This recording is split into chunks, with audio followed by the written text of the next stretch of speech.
L'invité ce matin du 6-9 est Fabien Roussel. Bonjour Monsieur Roussel. Bonjour à vous. Bienvenue bonjour à vous face tous. aux experts. Bonjour, vous êtes secrétaire national du Parti communiste français. Pour débuter cet entretien, cet échange, Monsieur Roussel, je voudrais vous faire écouter le président de la République, Emmanuel Macron, hier. Allons-y. Voilà ce qu'il dit du résultat des dernières élections.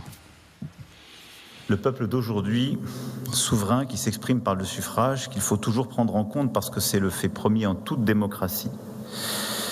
La souveraineté du peuple, ce sont cette exigence et ce combat. Et à la place qui est la mienne, conformément à mes devoirs, je veillerai toujours à notre souveraineté dans ces aspects évoqués, corollaires de l'indépendance de notre nation. Est-ce qu'Emmanuel Macron a veillé à la souveraineté du peuple après le résultat des dernières élections, selon vous? C'est le plus grand des voleurs. C'est le plus grand des voleurs. Il me fait penser à Arsène Lupin. C'est un gentleman, du coup? C'est un gentleman. Et ce n'est pas un gentleman. Ah. Il me fait penser à Arsène Lupin, qui, quand il détrousse les riches, laisse un petit mot quand même sympathique. Lui, il nous a fait les urnes. Il y a des gens qui ont voté à gauche, Nouveau Front Populaire, qui est arrivé en tête, et qui se retrouvent avec Michel Barnier. Il y a des gens, ils ont même voté un Front républicain pour ne pas avoir l'extrême droite, et ils se retrouvent avec un gouvernement qui ne vit que grâce à l'extrême droite.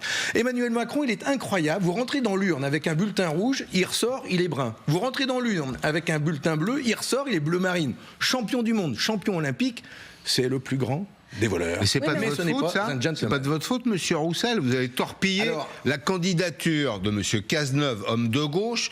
Vous vouliez la gauche pure, vous avez la droite. Après tout, ça vous pendait au nez.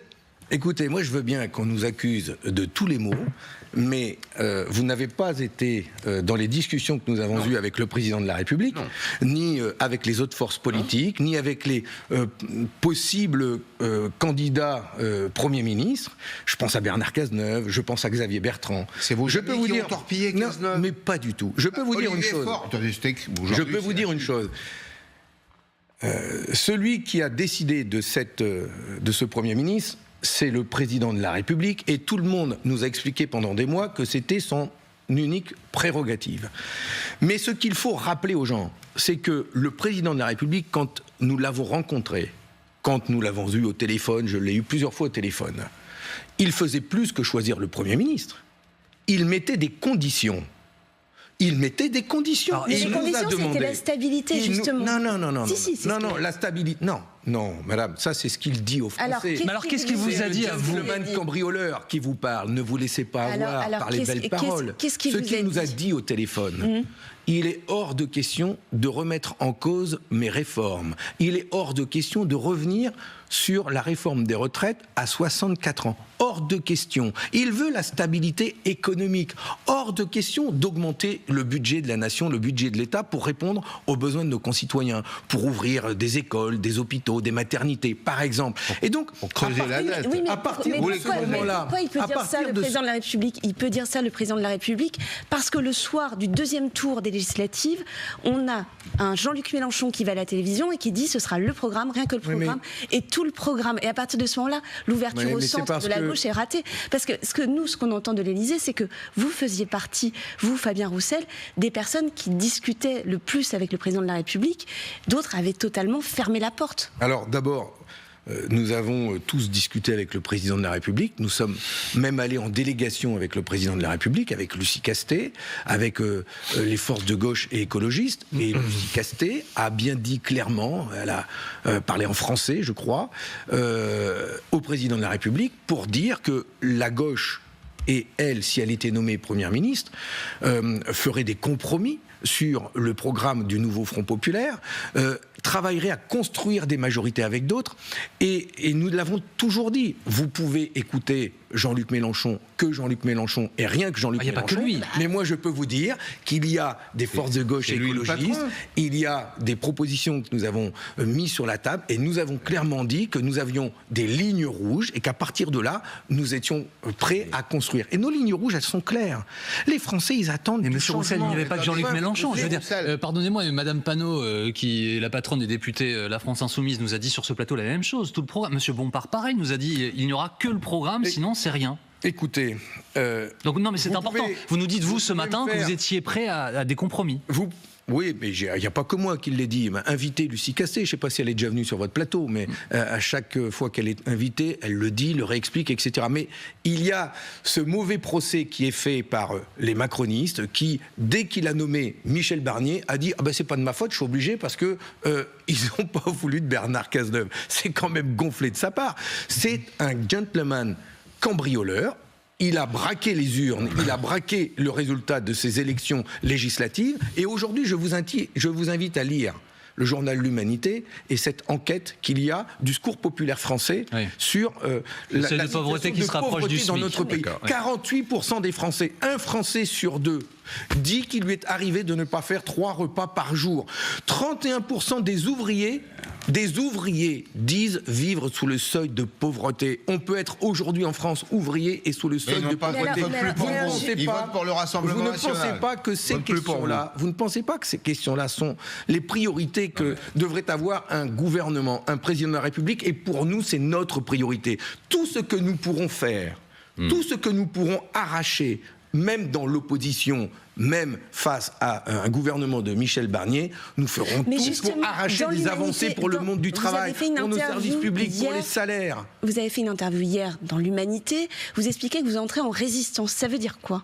Ça veut dire que aujourd'hui, les macronistes, les députés à l'Élysée, ils disent qu'ils ont fait le choix d'une alliance de circonstances avec la droite et l'extrême droite. Non, eh bien, ils disent pas ça. alliance de circonstances, si, ou coexistence. Pas avec l'extrême droite. Ou coexistence. Non, avec les LR, entre la majorité et les LR. Toujours est-il que nous, et dans notre histoire, les alliances de circonstances, la coexistence avec des forces de droite extrême ou d'extrême droite, on appelle ça de la collaboration. Et nous, on ne collabore pas, on résiste. Et on va continuer à défendre, toujours, l'intérêt du peuple d'abord, l'intérêt de la nation d'abord. Et nous avons aujourd'hui un gouvernement qui ne va tenir que parce que Marine Le Pen et Jordan Bardella ont décidé que ce gouvernement continuerait de vivre et que la politique de M. Macron continuerait de ce gouvernement ne tombe que si vous votez la censure en même temps que le Rassemblement national. C'est ça la question à l'Assemblée. Concernant cette censure, nous verrons ce que dira Michel Barnier quand nous le rencontrerons mardi prochain, à 16h30, à Matignon. Pour nous, une chose est claire. S'il n'y a pas un geste fort en direction du monde du travail et des salariés, concernant les salaires, s'il n'y a pas de geste fort concernant nos services publics et la nécessité d'investir dans ces services publics pour embaucher des soignants, des enseignants, des policiers, des gendarmes, son premier déplacement, c'était l'hôpital. On en a besoin. S'il n'y a pas des gestes forts pour montrer que le budget de l'État va prendre en compte ces demandes, ces changements que les Français aspirent, nous n'aurons pas d'autre choix que de censurer ce gouvernement. Très intéressant, attendez, monsieur Roussel. L'extrême droite et l'extrême droite. Vous êtes en train de nous dire que c'est pas la censure automatique. Et l'extrême droite, elle devra aussi rendre des comptes face à ces électeurs qui, pour une part d'entre eux, je les connais dans ma circonscription, je sais ce qu'ils ont voté, ils me le disent. Bien, ils attendent que ça change. Certains ont voté à l'extrême droite en pensant que les députés du Rassemblement national défendront les hausses des salaires, défendront les services publics, investiront dans la sécurité, etc. C'est faux. Monsieur Roussel, ce gouvernement deux questions, va continuer de mettre en place la politique d'Emmanuel Macron grâce au soutien de l'extrême droite. C'est une vérité crue, dure, difficile à entendre. Excusez-moi, monsieur Roussel, pardon. Monsieur Roussel, une question, pardon. Une question, oui, non. Sosie Kemener vous demande donc ce matin, ça n'est pas la censure automatique pour ce qui est des gens de votre parti. Mais en fait, quand nous disons que nous jugeons en fonction de ce qui sera prononcé et que les parlementaires communistes ont se sont toujours battus d'abord avant de sanctionner. Et donc nous jugerons sur les faits. Mais ce que je peux dire, parce qu'on connaît Michel Barnier, parce qu'on sait comment il va orienter la politique de son gouvernement, nous sommes sans illusion. Donc pas d'automaticité de la censure. Pas d'automaticité, mais... Ce que je peux dire, c'est qu'il y a une très forte probabilité qu'il ne manque pas une voix à gauche et chez les écologistes pour censurer son gouvernement, parce qu'il va aller à l'encontre de ce que nous avons défendu. Monsieur Roussel, je note avec intérêt que dans les points que vous avez cités comme des priorités à l'instant, il n'y a pas la réforme des retraites. Qui est une ligne rouge pour toutes les gens de gauche qu'on a reçus. Au début, la réforme des retraites à 64 ans, qui a été imposée au forceps par M. Macron, par les Républicains, par la droite, elle est rejetée massivement par nos concitoyens. Donc ça, c'est censure. Donc ça, mais bien sûr, cette question de retraite n'est pas abrogée, par exemple. Et d'ailleurs, M. Macron a déjà annoncé qu'elle ne serait pas abrogée, mais pour nous, c'est une ligne rouge. Proposition de loi du Rassemblement national, on l'apprend là, abandon de la réforme des retraites. Est-ce que vous la votez ? Eh bien d'abord, moi j'attends de savoir si cette réforme va arriver dans le cadre de leur niche, parce que vous savez qu'il y a toujours des articles du règlement de l'Assemblée nationale qui nous empêchent de déposer des textes qui provoquent une charge. Article 40, fallacieux, terrible, qui fait qu'on ne peut pas... C'est normal, est-ce que vous vous endetteriez, mais monsieur, quand vous achetez une maison, vous vous endettez pas. Non, mais quand c'est pour acheter une maison, pour investir, qu'on nous agite comme un gros lot, on ne peut rien faire. Quand c'est pour investir, oui. Mais on est absent de tous les grands marchés. On distribue de l'argent, monsieur. On arrose le sable. Mais oui. Vous êtes pour les chèques énergie. Mais vous êtes pour les carburants. Vous êtes pour distribuer des dizaines de milliards d'euros d'aide publique aux entreprises du CAC 40 qui en même temps distribuent des dizaines de milliards d'euros de dividendes. Mais vous n'avez qu'à leur faire un chèque des impôts. Bon, c'est pas le sujet. Mais vous pouvez leur faire un chèque directement à ces grandes entreprises. C'est pas le sujet. Verser un chèque à Total Énergie directement aux actionnaires. Proposition du Rassemblement national, abrogation de la réforme des retraites. Vous votez avec le Rassemblement national ou pas ? Je ferai tout pour que l'abrogation de la réforme des retraites existe, qu'elle ait lieu. Il y a aussi un texte de loi déposé par les députés de la France Insoumise qui demande leur abrogation. Si ce texte arrive avant, on le votera. Comme ça, le problème sera réglé. Si Michel Barnier l'abroge, le problème sera réglé. Et si ce texte du Rassemblement national arrive dans l'hémicycle, eh bien, on verra à ce moment-là. Mais d'ici là, il y a de l'eau qui coulera sous les ponts, j'espère. Je reste quand même... interloqué par la comparaison que vous faites entre Emmanuel Macron et Arsène Lupin. Est-ce que vous reconnaissez, oui ou non, que les 2/3 des Français ont voté contre le Front populaire et qui se retrouvent avec 1/3 seulement des sièges à l'Assemblée nationale? Ça ne veut pas dire forcément que les 2/3 sont tous d'accord sur un programme qui serait un programme d'extrême droite. Ça veut juste dire qu'ils n'ont pas voté pour vous. Est-ce que vous reconnaissez, je réponds à votre question si vous répondez à la mienne, est-ce que vous reconnaissez que Michel Barnier est issu d'un parti qui a fait 6% aux élections législatives et qui est le 6e ou 7e groupe à l'Assemblée nationale? 47 députés. Pour il est le représentant donc c'est un Premier ministre issu d'un groupe qui a fait 6%, alors que le NFP en a fait 28%. Est-ce que vous le reconnaissez? C'est un fait. Michel Barnier appartient à un parti qui est prêt à gouverner. Oui, mais nous sommes prêts à gouverner. Ah, mais pardon. Mais alors là, je peux vous dire, on est prêts à gouverner. Mais dans la reconnaissance de cet état de fait, dans la reconnaissance de cet état de fait, qu'il représente les 2/3 des députés et des voix des Français qui se sont exprimés contre vous. Oui, je reconnais qu'effectivement, il y a 193 députés du nouveau Front populaire, qui est la coalition arrivée en tête, et qu'en face, il y a une alliance objective du reste des députés, de l'extrême droite, de la droite et des macronistes. Il y a une alliance entre eux pour que la gauche ne gouverne pas. C'est une alliance. Admettez-le. C'est pas une alliance, c'est un état de fait. Factuellement, il y a une... c'est un état de fait que nous appelons alliance, collaboration, coexistence entre la droite et l'extrême droite, alors que les Français, majoritairement, ont voté pour mettre en place un front républicain au second tour des élections législatives, qu'ils ne veulent pas d'une telle alliance. Qui a marché un peu, mais pas totalement. Les Français considèrent à 74%, on parle de sondage, à 74% considèrent que M. Macron a volé leur élection. Voilà, qu'il a trompé les Français. Eh bien, nous battrons par tous les moyens qui sont les nôtres, que ce soit à l'Assemblée nationale, au Sénat, que ce soit dans les entreprises, partout où nous pouvons, nous ferons en sorte de faire respecter le vote des Français. Et le faire respecter, c'est se battre pour qu'il y ait des augmentations de salaire, pour qu'il y ait des embauches dans les services publics. Nous appelons à participer massivement à la manifestation du 1er octobre, à l'appel de la CGT, parce que nous n'aurons pas d'autres moyens que cela pour nous faire entendre. Et vous croyez que... J'ai regardé très attentivement le programme de la Fête de l'Humanité qui va avoir lieu ce week-end. Oui, très belle. Il y a un événement... J'invite les Français, les jeunes à venir, parce qu'il n'y a pas que de la musique et de la gastronomie. C'est la question que je voulais vous poser. Il y a un événement non musical sur à peu près 3 ou 4 qui concerne la Palestine. Ça reste pour vous, comme LFI, une question prioritaire pour les Français après ces élections européennes et législatives ? Vous savez, les conflits dans le monde n'ont jamais été aussi nombreux. Il n'y a jamais eu autant de civils dans le monde qui meurent sous les bombes, dans des massacres les plus horribles, que l'on peut tous qualifier de crimes contre l'humanité parce qu'ils vont à l'encontre de toutes les conventions mises en place. Et à Gaza en particulier, il y a un enfant qui meurt toutes les 10 minutes. Un enfant qui meurt toutes les 10 minutes. Voilà.